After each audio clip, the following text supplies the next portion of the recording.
Oi, pessoal, sejam todos bem-vindos mais uma vez para mais uma aula de psicopatologia do curso de psicologia da PUC-Rio. Para quem ainda não me conhece, meu nome é Breno São Vicente Vieira, sou professor de uma das nossas turmas nesse semestre. Hoje, já terminamos o conteúdo inicial sobre as diferentes alterações das funções mentais superiores. A gente já viu o que são, de uma forma geral, os transtornos mentais e também já entendemos, já falamos de como o curso deles, como eles evoluem, uma vez que alguém possui um transtorno mental. E na aula de hoje, a gente vai começar a falar sobre as grandes categorias dos transtornos mentais. Anteriormente, a gente também conversou sobre como eles são classificados, né, como eles são organizados e classificados, ou seja, já foram identificadas diferentes condições de saúde mental e com a repetição de vários quadros, os pesquisadores, os psicólogos no passado agruparam grupos de sintomas que são comuns de aparecerem juntos. E assim eles classificaram, caracterizaram as diferentes transtornos mentais e com base na similaridade de algumas características desses transtornos mentais, eles foram agrupados em capítulos. E a gente vai começar a ver nessa disciplina esses diferentes capítulos. Então, vamos lá.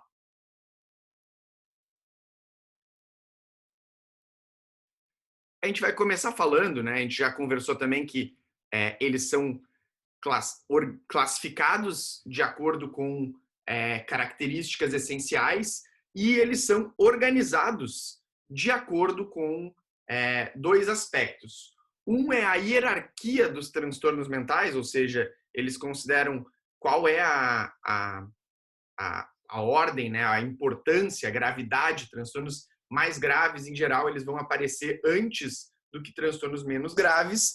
E, para além disso, eles vão tentar seguir uma ordem cronológica, ou seja, de aparecimento no desenvolvimento. Aquelas doenças que aparecem mais precocemente vão ser os primeiros transtornos, os primeiros capítulos. Então, dentro de cada capítulo vão ter uma série de diferentes transtornos e a gente vai ver depois eles com calma, aqueles mais importantes. E a ideia de a gente aprender isso é justamente vocês, quando depois estiverem na frente de um quadro, né, de uma pessoa, não precisarem saber de cor todos os 200 e poucos transtornos mentais, mas terem uma concepção básica dos diferentes capítulos, porque isso vai deixar bem mais fácil, bem mais prático e muito mais compreensível a busca e as ideias do raciocínio diagnóstico de vocês. Então, hoje a gente vai começar com os transtornos do neurodesenvolvimento, porque eles são os que geralmente vão surgir bem no começo da vida ou ainda, né, logo depois, assim, nos primeiros anos. Então, e eles têm a ver justamente com o desenvolvimento do sistema nervoso. Então, eles têm uma origem, inclusive, de antecedentes pré-natais e perinatais.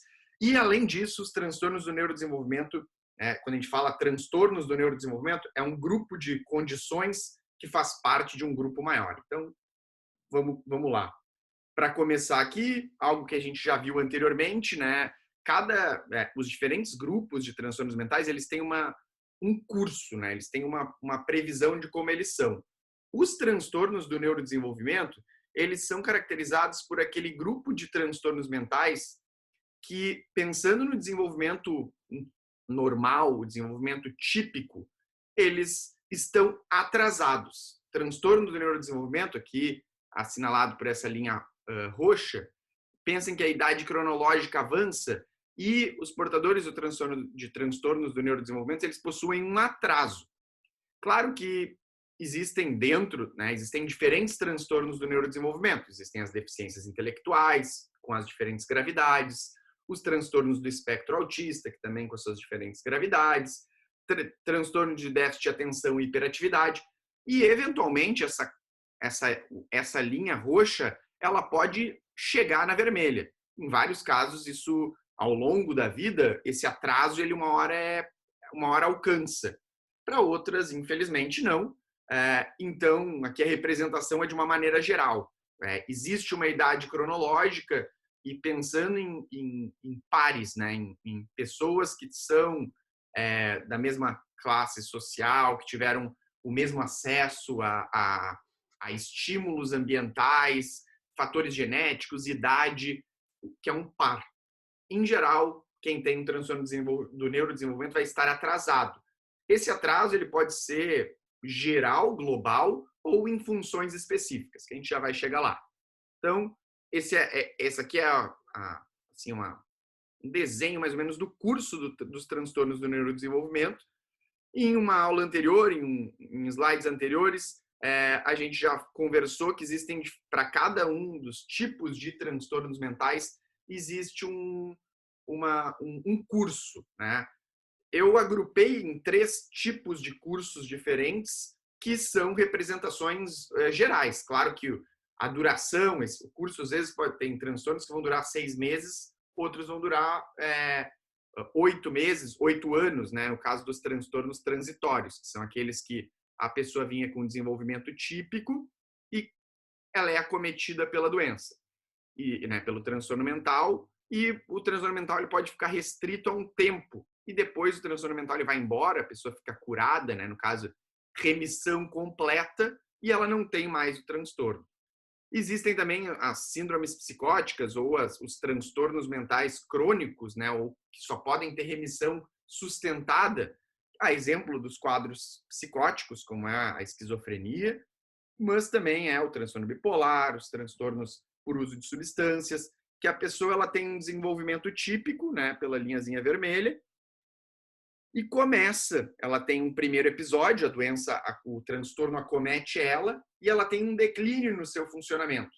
Esse declínio ele pode se manter nesse nível relativamente reduzido de funcionamento geral, mas, infelizmente, esses transtornos eles são comuns por terem uma cronicidade. À medida que avançam, vão ficando mais graves e vão tendo mais episódios. Então, pode ter um novo episódio, agrava mais o funcionamento e por aí vai, né? E, claro, como eu já falei, para cada uma das doenças, a gente vai ter lá os transtornos por uso de substância. É comum que, à medida que a pessoa consegue uma abstinência maior, ela restaura grande parte, muitas vezes, do padrão de vida anterior, enquanto nem sempre isso é possível com algumas síndromes psicóticas, né, e com transtorno bipolar, mas a gente vai falar isso mais para frente. E ainda nós temos os transtornos do neurodesenvolvimento, que são caracterizados por esse atraso em relação ao desenvolvimento típico. Pois bem, o que são os transtornos do neurodesenvolvimento? São condições clínicas com manifestações precoces, tá? Ou seja, são apresentações de saúde que começam cedo no desenvolvimento. Em geral, todos os transtornos do neurodesenvolvimento vão dar sinais em idades pré-escolares. Vai ter ali uma que outra exceção e muitas vezes só vão ser identificados os sintomas já na escola, em função de, na escola, a criança vai ter muitos pares perto dela. E aí vai ficar evidente aquele atraso. Mas é consagrado, já é bem consistente que as apresentações, ou seja, o atraso, aquela sintomatologia, ela já existia antes de entrar na escola. Mas, infelizmente, muitas vezes só vai ser percebido quando tu coloca lado a lado, né, um portador de um transtorno do neurodesenvolvimento e uma pessoa com desenvolvimento típico. Déficits no desenvolvimento que levam a prejuízos no funcionamento pessoal, social, acadêmico e ocupacional. Ou seja, esses atrasos, né, que são caracterizados por déficits, ou seja, por uma limitação, eles têm que levar a um prejuízo no funcionamento. O que é o prejuízo no funcionamento? Tem que impactar a vida. E tem que impactar ou no campo pessoal, né, de relacionamentos, no convívio em sociedade, na socialização, no funcionamento acadêmico, ou seja, na escola, na faculdade, na aprendizagem de uma maneira geral, ou ocupacional no trabalho. Esses prejuízos, eles podem ser específicos. O que quer dizer específicos? Podem ser numa área só, como é um exemplo lá, já vou antecipar aqui, da dislexia, né? O transtorno específico da leitura. A pessoa tem um prejuízo que ele é específico em uma área. tá? Como é o caso dos déficits de aprendizagem ou do controle de funções executivas. A pessoa tem uma dificuldade específica para um tipo de habilidades, né? No caso, atencionais, por exemplo.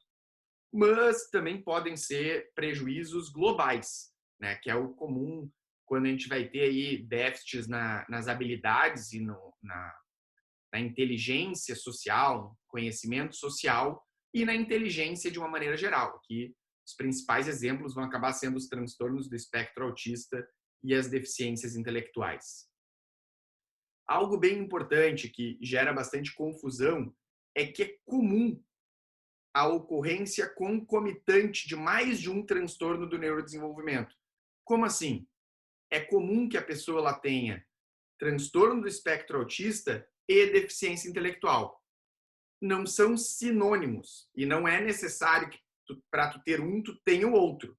Mas é comum que eles apareçam juntos um do outro. Tá? A exemplo do que a gente tem para doenças clínicas que não são psiquiátricas. A gente agora vive a crise do coronavírus e é comum que quem tenha pegue lá o vírus e tenha uma comorbidade, que é uma condição concomitante, né, como comorbidade diabetes, vai ter um curso mais grave. Para além disso, é comum que quem tenha a COVID-19, que é a manifestação clínica, também vá apresentar a síndrome aguda respiratória, lá, que é aquela crise, ou uma pneumonia. O que são? São condições diferentes, são quadros distintos, mas eles são comuns de se apresentarem juntos. E os transtornos do neurodesenvolvimento, eles têm essa característica, tá? O que tem vários motivos. Um deles, inclusive, é a semelhança genética entre vários desses transtornos, que é algo que a gente vai falar mais para frente, mas eles têm fatores tanto sociais quanto genéticos, né, quanto biológicos, e é comum que esses fatores eles sejam fatores de risco para diferentes condições. Então, não é raro que se apresentem duas ou mais condições do neurodesenvolvimento ao mesmo tempo. Além disso, é importante dizer que essas alterações no curso do neurodesenvolvimento, ou seja, a gente tem lá aquilo que é o esperado. É esperado que o desenvolvimento ele siga numa direção, com uma trajetória. Mas existem aí situações diversas que fazem com que as pessoas elas tenham pequenos desvios, tá? Ou grandes desvios, infelizmente. Esses desvios daquilo que é o esperado, o típico, podem ser ambientalmente causados, tá? E aí a gente vai falar de diferentes fatores ambientais ou biologicamente motivados. Também existem condições clínicas, genéticas, né, congênitas já no nascimento, elas podem estar marcadas e a gente pode ver elas. Todas essas alterações marcadamente observadas pelo fracasso da criança em atingir marcos desenvolvimentais esperados. Tá? E aí, claro, quando a gente fala das alterações biológicas do neurodesenvolvimento, em geral vão ser alterações bem graves e que os marcos desenvolvimentais vão ser aqueles como falar, sentar, olhar na direção dos olhos, interagir, aprender, que a gente vai sofisticando. Então, há quadros do neurodesenvolvimento que não são transtornos mentais. E essa aqui é uma parte importante. Tá? Por quê?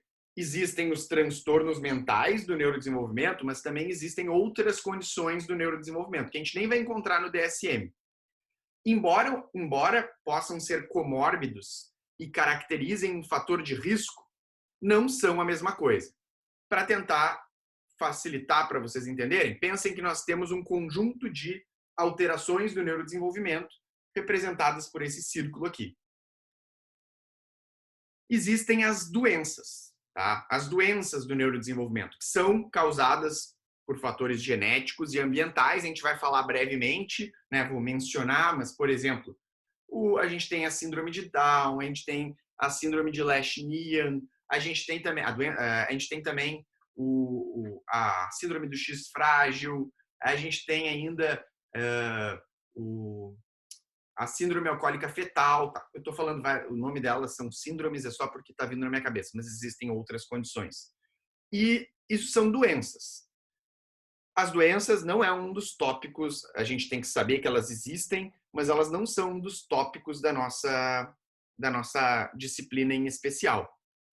O tópico da nossa disciplina são os transtornos do neurodesenvolvimento.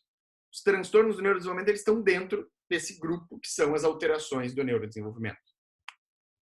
O que acontece?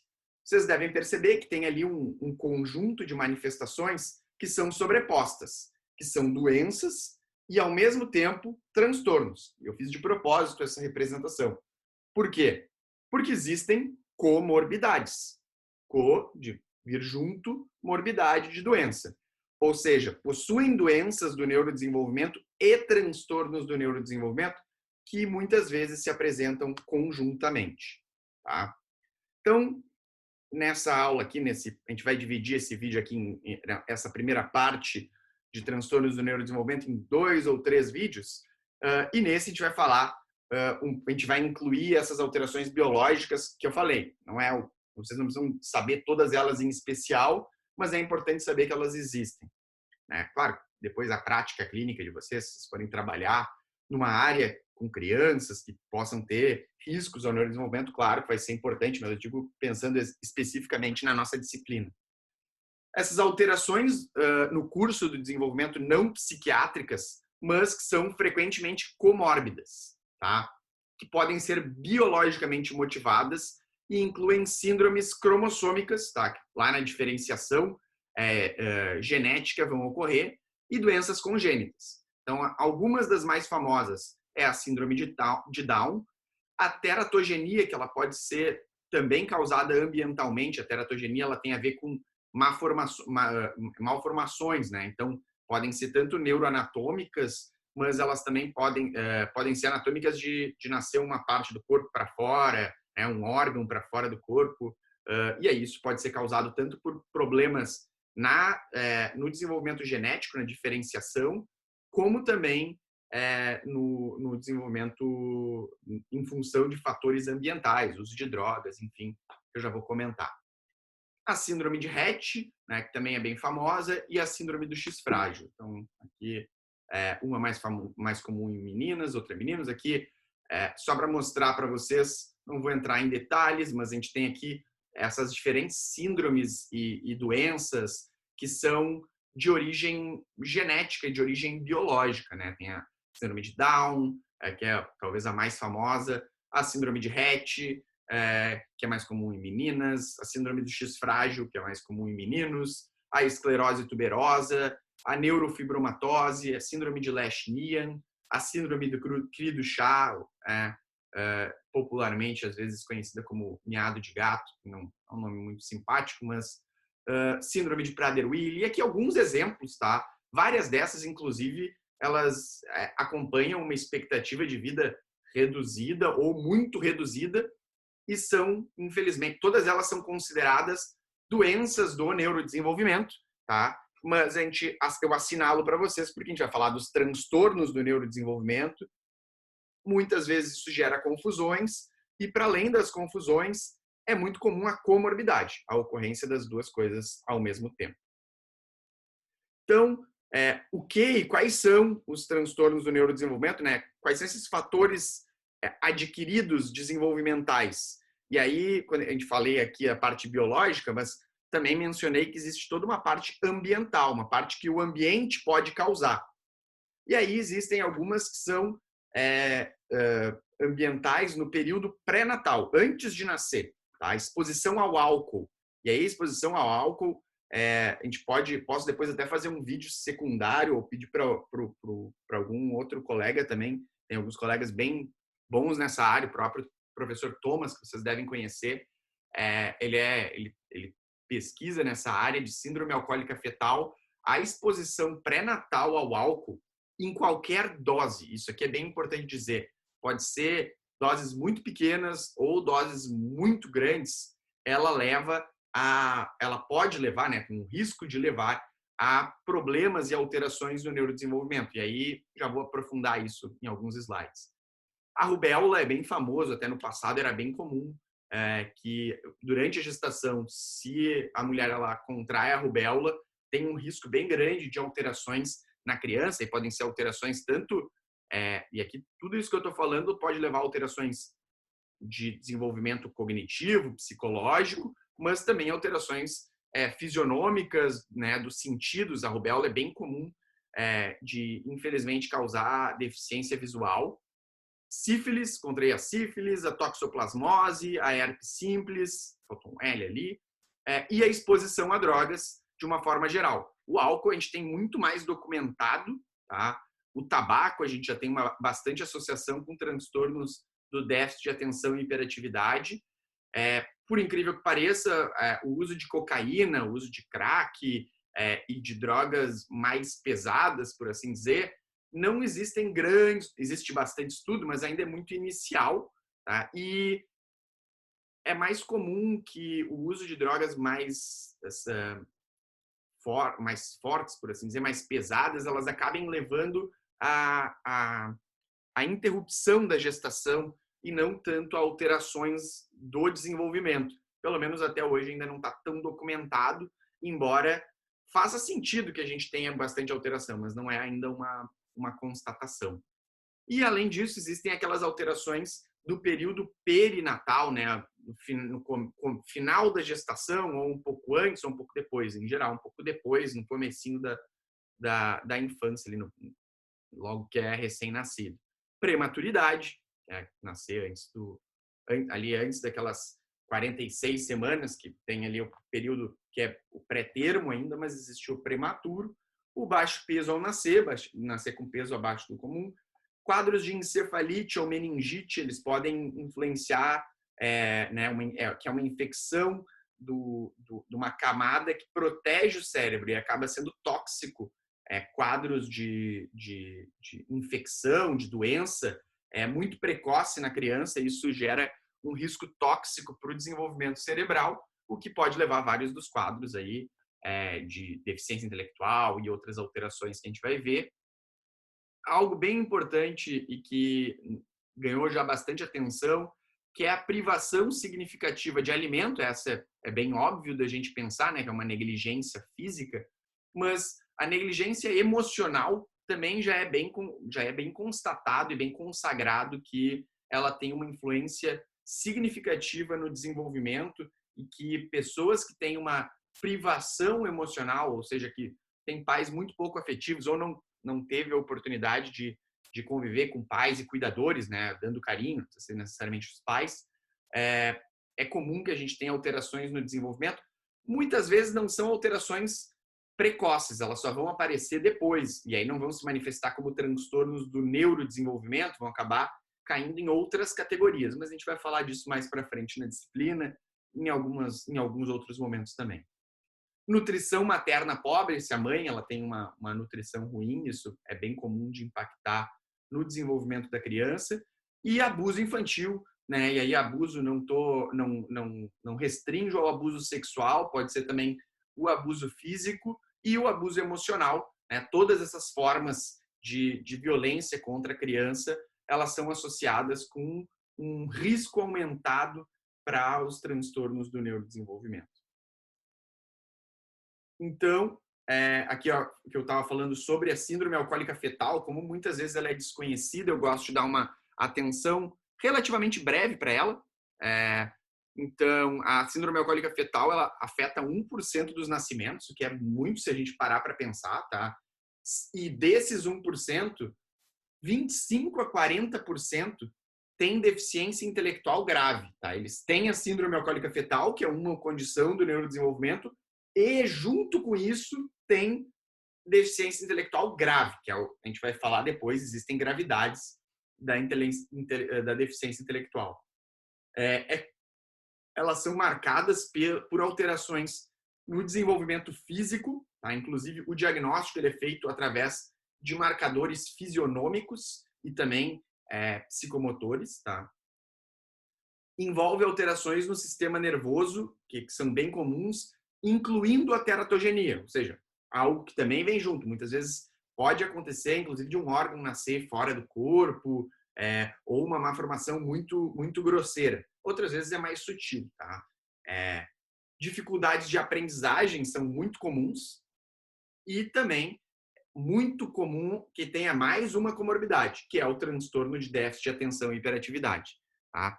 A fisionomia dessas crianças, vou voltar aqui, ela é diferente muitas vezes. Não, se vocês quiserem procurar depois fotos, podem procurar síndrome alcoólica fetal, vocês vão encontrar fotos de pessoas, né, de pessoas mesmo. Eu botei aqui um desenho, mas algumas coisas que são comuns, elas são essa parte aqui que fica entre a boca e o nariz, ela ser mais alongada, reta, tá? Um queixo também, a microcefalia, queixo, né, diminuída, essa distância que ser curtinha.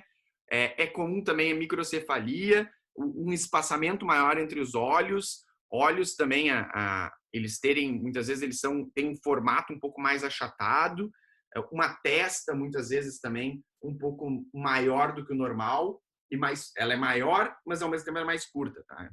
Uma coisa assim.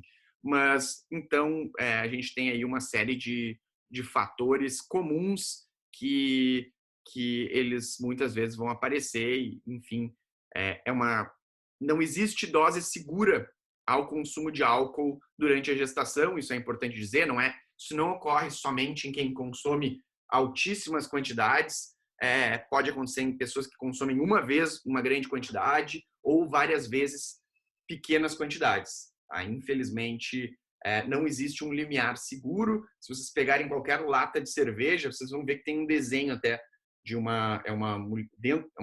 desenho, como se fosse uma garrafa e uma mulher grávida e um X, né, que não pode, porque existe um risco muito grande de consumir. Não existe dose segura, o que é muito engraçado, inclusive, nem durante a gestação, nem durante a amamentação. E embora no passado já tenha tido aí recomendações até médicas, já consome um pouquinho, vai deixar o bebê mais corado, cerveja preta durante a gestação estimula a produção de leite. Sim, até estimula a produção de leite, mas o leite, aí as alterações nutricionais associadas, elas são bem peculiares e pode levar, inclusive, muitas vezes, talvez muita gente diga, mas eu consumi, ou eu conheço gente que consumiu e não teve problemas. Ok, que bom, que sorte. A gente está falando aqui daquilo que é o mais comum da gente ver em estudos e em documentação. Muitas vezes também as alterações elas não vão se expressar em tão graves, né? 25 a 40% vão ter deficiência intelectual grave. Uma parte vai ter TDAH, mas vão ter vários outros que vão se manifestar com pequenas dificuldades escolares, pequenas dificuldades de atenção, de controle de impulsos e por aí vai. Então, fica o registro. Vamos agora falar dos transtornos do neurodesenvolvimento, né? Que é um grupo de condições que surgem no início do desenvolvimento e acarretam prejuízos observados como atrasos em relação aos seus pares. Ainda adiciona aqui da mesma realidade e idade, né? Não é só pegar duas pessoas da mesma idade, sendo que uma sempre teve acesso a serviços de saúde, educacionais, e a outra não. Então, claro, a gente tem que tentar pensar em pessoas da mesma realidade. Mas são atrasos. Quando a gente fala nesses atrasos, tá? Ou seja, começa no começo da vida, né, no começo do desenvolvimento, e eles são manifestados, expressos por atrasos. Ou seja, existem pessoas, o desenvolvimento dessas pessoas que têm um transtorno do neurodesenvolvimento, ele parece que, olha, tá diferente. Tem gente, as pessoas da mesma idade, elas estão mais avançadas, estão mais aceleradas. E aí isso pode ser tanto no que a gente diz respeito de forma global ou específico. Tá atrasado em uma área da vida ou tá atrasado em uma área que impacta tudo. É comum, né, como também, a exemplo do que eu estava falando, das alterações, das doenças do neurodesenvolvimento e os transtornos do neurodesenvolvimento, é comum também da gente ter dois transtornos do neurodesenvolvimento juntos. E esses atrasos, tá? Pensem que pode ser um atraso na inteligência. Uma pessoa que tem um atraso na inteligência em relação às outras pessoas da mesma realidade que ela, da mesma cultura, da mesma idade. isso muitas vezes vai causar um impacto grande, né? E é a principal característica, a gente vai ver depois, das deficiências intelectuais.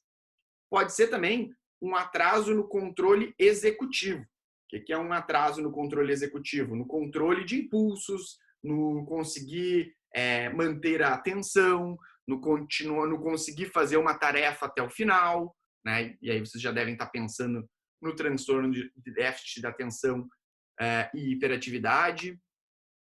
Pode ser também um atraso no desenvolvimento das relações interpessoais, no conseguir manter relacionamentos e fazer eles serem bem-sucedidos, no entender os relacionamentos. E aí vocês talvez já comecem a pensar em transtornos do espectro autista. Pode ser um atraso na psicomotricidade, problemas de coordenação mesmo, ou na motricidade fina. Também existem os transtornos da coordenação. Pode ser, ou também os transtornos do tique, no caso. Atraso na aprendizagem, na dificuldade de conseguir aprender, e aí, em uma área específica, que não é um atraso na inteligência, tá? Ou seja, essa pessoa ela não aprende, mas ela não aprende a ler. Na verdade, ela conseguiu aprender matemática, ela é boa em outras coisas, ela parece ter um raciocínio, mas a leitura não vai. Tá? E aí existem os transtornos específicos da aprendizagem, a gente vai falar depois, aí tem o da matemática, o da leitura e o da escrita, que é a dislexia, e a descalculia, e aí a gente vai falar depois. Então, podem ser gerais, globais, ou esses transtornos eles podem ser específicos. Então, a gente vai falar um pouquinho sobre cada um deles. Os transtornos mentais do neurodesenvolvimento. Tá? Os transtornos mentais do neurodesenvolvimento, eles pensem assim, existe o capítulo. Dentro desse capítulo existem subseções. Tem uma subseção que é a das deficiências intelectuais, tem outra subseção que é dos transtornos da comunicação, tem outra subseção que é do transtorno do espectro autista, outra que é do transtorno de déficit de atenção e hiperatividade, outra ainda que é dos transtornos específicos da aprendizagem, mais uma dos transtornos motores, outra que são dos transtornos de tique, e não sei se vocês lembram lá nas nossas primeiras aulas, eu mostrei para vocês que existem aqueles transtornos documentados e existem ainda, a gente não conhece tudo, a gente não conseguiu diferenciar tudo que existe, tá? E ainda existem outros transtornos do neurodesenvolvimento, que eles marcadamente possuem características do neurodesenvolvimento, né, de alterações do neurodesenvolvimento, mas que não vão se enquadrar dentro das principais características de nenhum desses outros. Todas essas categorias, essas subseções, elas estão dentro dos transtornos mentais do neurodesenvolvimento, ou seja, todos esses aqui, em algum grau, eles possuem atrasos, a pessoa que possui elas possui atrasos em relação aos seus pares, tá? Bem resumidamente, a gente vai falar sobre eles, mas deficiências intelectuais são atrasos na inteligência, transtornos da comunicação são atrasos específicos na forma de se comunicar, transtorno do espectro autista são atrasos na comunicação e na forma de manter relações interpessoais, transtorno de déficit de atenção e hiperatividade são transtornos, são alterações, são atrasos no controle executivo que podem ser manifestados através de uma falta do controle da atenção ou na falta de controle de impulsos, e da atividade, ou ainda dos dois, mas a gente vai falar disso depois. Os transtornos específicos da aprendizagem, que aí a gente tem de leitura, da escrita e da matemática. Os transtornos motores, que são problemas motores específicos, o mais famoso é o transtorno da coordenação, que é um atraso, a pessoa até... Esse é um dos que muitas vezes, depois de um tempo, nem se percebe mais a existência, embora é comum ser marcado. Os transtornos de tique, aí a mais famosa é o transtorno de Tourette, mas tem o tique motor, tem o tique verbal, tem os outros transtornos do neurodesenvolvimento, que aí são aqueles que não se enquadram em nenhum. Então, os tiques aqui e as alterações motoras têm a ver com um atraso no desenvolvimento motor ou no controle motor, E os transtornos específicos da aprendizagem, eles têm a ver com um atraso na capacidade de adquirir as habilidades esperadas para a idade em termos de aprendizagem. Então, quais são aqui, para mostrar para vocês, em especial, os diferentes transtornos? Dentro das deficiências intelectuais, a gente possui deficiência intelectual, tá? E, claro, ela vai ter gravidades, mas a gente vai ver isso. Eu vou ver com vocês depois, dentro desse grupo todo, a gente vai ver as principais, tá? A gente vai ter a deficiência intelectual, o atraso global do desenvolvimento, que a gente vai ver a diferenciação, mas o atraso global do desenvolvimento é porque deficiência intelectual ela precisa ser testada com um teste específico. Lembram lá de quando a gente falava das funções mentais superiores? Mas requer um teste formal. Aqui a gente precisa de um teste formal para a deficiência intelectual. E o atraso global do desenvolvimento, eventualmente, pode ser que a gente não consegue fazer um teste, tá? Pode ser pela idade, pode ser por outras dificuldades físicas ou de comunicação. Então, acaba se aplicando esse outro diagnóstico.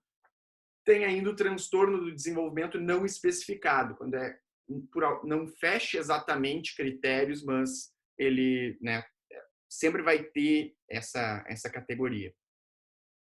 Os transtornos da comunicação, e aí tem o transtorno da linguagem, o transtorno da fala, o transtorno da fluência com início na infância, o transtorno o transtorno da comunicação social pragmática, que é não conseguir usar e entender sinais, né? E o transtorno da comunicação não especificado.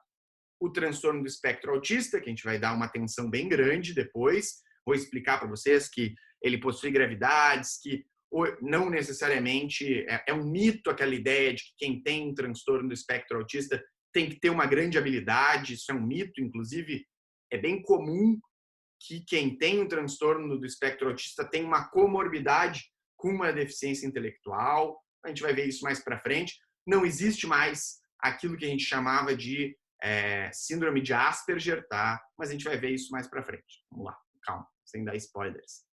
O transtorno de déficit de atenção e hiperatividade, que eu vou comentar com vocês, pode ser tanto manifestado pelo déficit, por problemas de atenção ou hiperatividade e impulsividade, ou nos dois, mas a gente vai ver depois.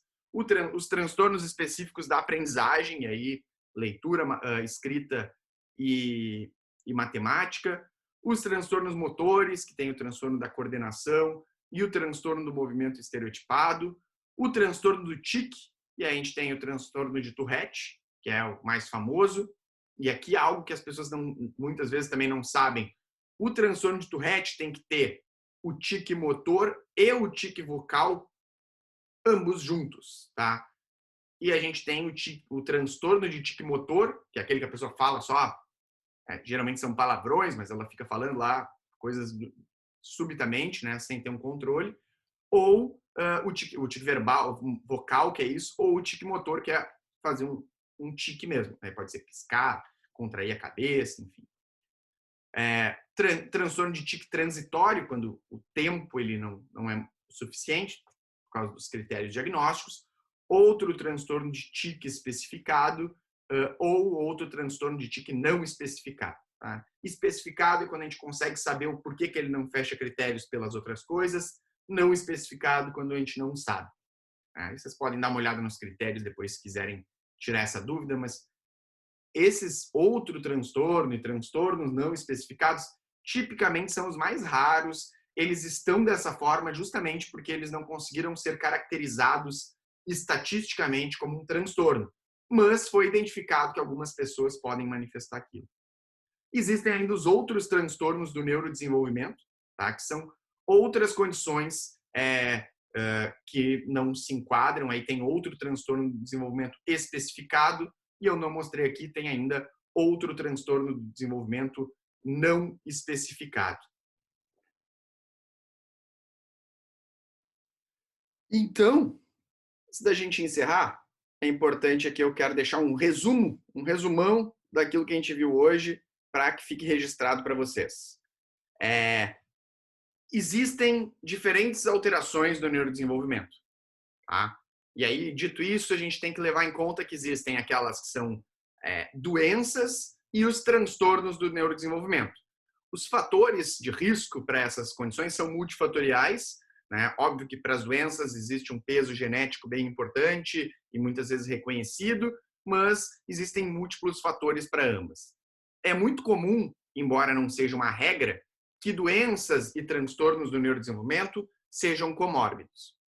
Transtornos do neurodesenvolvimento representam um conjunto de transtornos que compartilham como característica um atraso no desenvolvimento em relação aos seus pares, tá? Esses atrasos, eles podem ser gerais, ou seja, impactar muitas áreas, como é o caso de uma inteligência, dos relacionamentos interpessoais, ou podem ser específicos, pegar áreas mais restritas e o impacto ele ser menor. Entre os transtornos do neurodesenvolvimento, existem vários, tá? Existem várias subcategorias, mas algumas das mais destacadas são deficiências intelectuais, transtorno do espectro autista, transtorno de déficit de atenção e hiperatividade e transtornos de aprendizagem. Nas próximas aulas, a próxima aula vão ser vídeos mais curtos, né? A gente ainda vai conversar na quarta-feira, mas a próxima aula vão ser vídeos mais curtos, um de cada um desses transtornos. Eu não sei se, dependendo do tamanho deles, talvez a gente divida em 2 aulas. A gente vai falar um pouquinho sobre as deficiências intelectuais, a gente vai falar um pouquinho sobre o transtorno do espectro autista, vamos falar um pouquinho sobre o TDAH e também vamos reservar um tempo para os transtornos específicos da aprendizagem. E, é claro, podemos tirar dúvida tanto pessoalmente no nosso próximo encontro pelo Zoom, ou ainda a gente pode também tirar dúvidas pelo e-mail, né, que fica sempre o meu e-mail registrado para vocês. Aqui vou mostrar ele para vocês mais uma vez. Podem escrever qualquer coisa, que eu estou à disposição. Tá? Aqui algumas a principal referência que eu usei na aula, mas a gente ainda aprofunda isso mais para frente e também quando a gente conversar novamente. Tá bom, pessoal? Muito obrigado pela atenção. A gente se vê numa próxima. Tchau, tchau.